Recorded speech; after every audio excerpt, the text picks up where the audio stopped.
Hello and welcome to a brand new episode of Instacar HK. Today we're reviewing a 1992 McLaren Wait, that can't be right. Sorry, we're actually reviewing a 1992 Mazda Autozam AZ-1.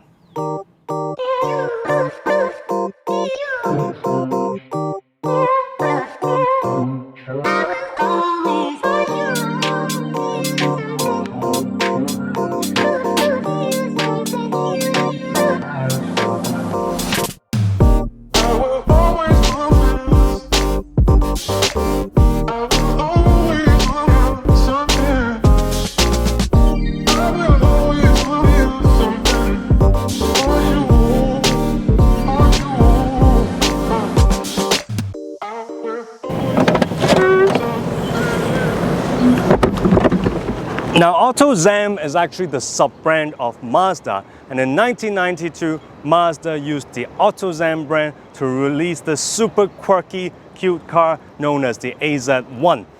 Being a Kei car, which at the time in Japan means small cars with less than 660cc, this car is intentionally built to be small and compact, but of course with its very quirky designs, which I'll go into later.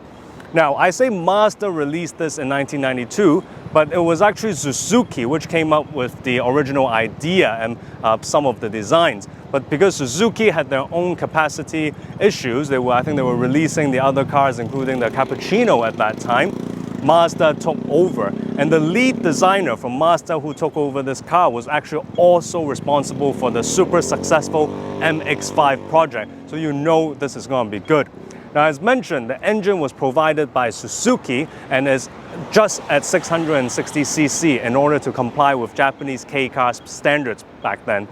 The engine is 3 cylinders with only 64 horsepower. Now, 64 may sound a bit little, but the car also only weighs about 700 kg. So I'm actually quite looking forward to how this car performs. Now, while this car was released in 1992, it actually only came to Hong Kong in 2014. The current owner only bought it recently, but have already immediately kindly lent it to us for our review. As you can see, the car already has some modifications, beginning with these super cool NK wheels from Japan. And what's quirky about this is you can see the front and rear wheel designs are a bit different, but it's actually the same design, only that the front wheels uses a wheel cover, which if you take off would look exactly the same as the rear one. And they decided to go with this cute, front and rear different design, which you can change anytime. You can put it back to, constant with the same front and rear wheels. The rear wing surprisingly fits the small car very well.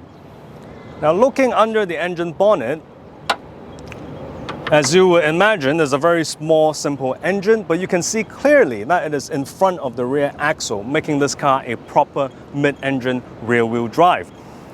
3 cylinders, 64 horsepower, of course, makes it a very simple engine. However, parts are actually not that easy to source for this car because between 1992 to 1994, Mazda only made about 4,300 of these AZ-1s. It didn't release more because it hit right at the time of the Japanese economic recession. And also this car at the time was considered to be quite expensive, more expensive than its counterparts like the Honda Beat or even the Suzuki Cappuccino. Now, moving to the front, being a rear mid-engine car, you might expect the front has a lot of luggage space. It's actually not the case. There's really not much space you can put in the front. It only has the horns, the headlights, and the reservoirs.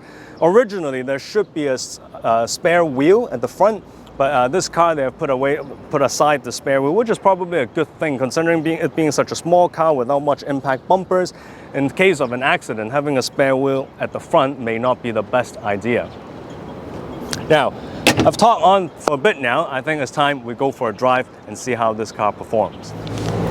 So it's time to go for a test drive in this very nippy looking little car with these cool gullwing doors, which you use this leather strap to close. I mean, this is exactly like a AMG SLS. To be honest, quite excited, quite nervous. I have no idea what to expect. I've tested, as you know, very classic cars before, supercars before, but a Kei car, really haven't tried. So let's see. So very simple, display, 5-speed gearbox, small but roomy enough for me. So let's start. This is fuel injected, obviously, so you just start easily. All right, so let's start.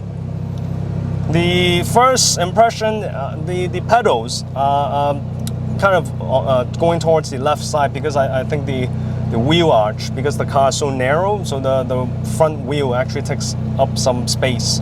Therefore, you know, directing the pedals towards the left. Okay, let's go.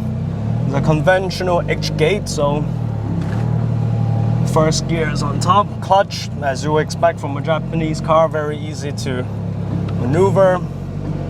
Another thing you immediately notice is the aftermarket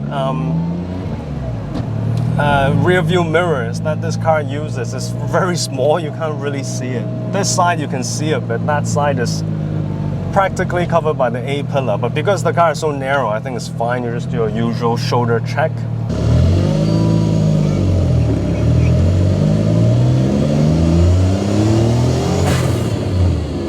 Now the steering is very direct, as you would expect for such a small car. Feels a bit like a go-kart. I mean, practically it is. Now it's a 64 horsepower car, so it's not much, but it only weighs 700 kg. So I expected, you know, pickup to be a lot quicker than you imagine given the weight. But when you step on it,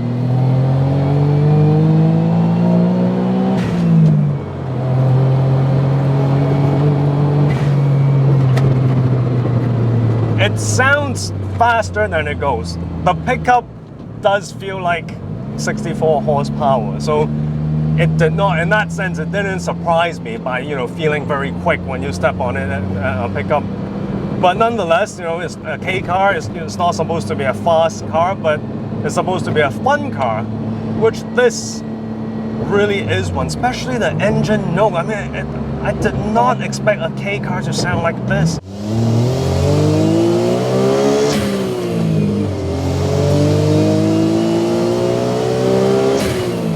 Unbelievable. It sounds like a proper supercar or a sports car, which is it's quite delightful. I do get why there's a following with, you know, these small nippy Japanese Kei cars. This is really quite fun.